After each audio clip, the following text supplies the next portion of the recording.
രാജ്ഭവനിലെ കൃഷി വിളവെടുപ്പിലേക്കാണ് ഇനി. വിളവെടുപ്പിന് നേതൃത്വം നൽകിയത് ഗവർണർ രാജേന്ദ്ര വിശ്വനാഥ് അർലേക്കറാണ്. 50 ഏക്കർ ഭൂമിയിൽ വിപുലമായ തോതിലായിരുന്നു പച്ചക്കറി കൃഷി.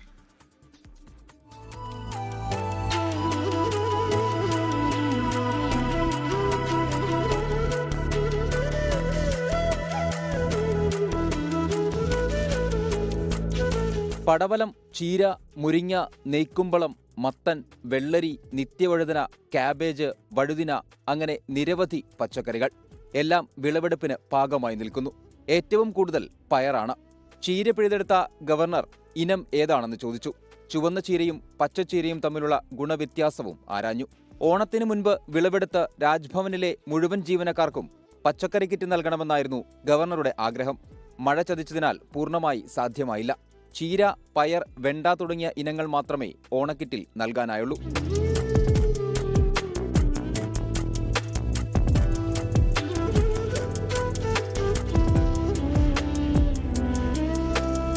കൃഷിത്തോട്ടം നടന്നു കണ്ട ഗവർണർ വിളവെടുത്ത ഗൗളി ഗാത്രത്തിന്റെ വെള്ളം കുടിക്കുകയും പടത്തിപ്പഴം തിന്നുകയും ചെയ്തു.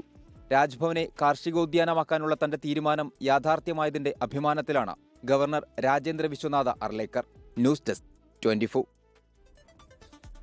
ലോകത്തെവിടെയായാലും ഏത് സമയത്തും 24 വാർത്തകളും ഓഗ്മെന്റഡ് റിയാലിറ്റി പാക്കേജുകളും എക്സ്പ്ലെയിനറുകളും വിശദമായി കാണാൻ ഞങ്ങളുടെ യൂട്യൂബ് ചാനൽ നിങ്ങൾക്ക് സബ്സ്ക്രൈബ് ചെയ്യാം.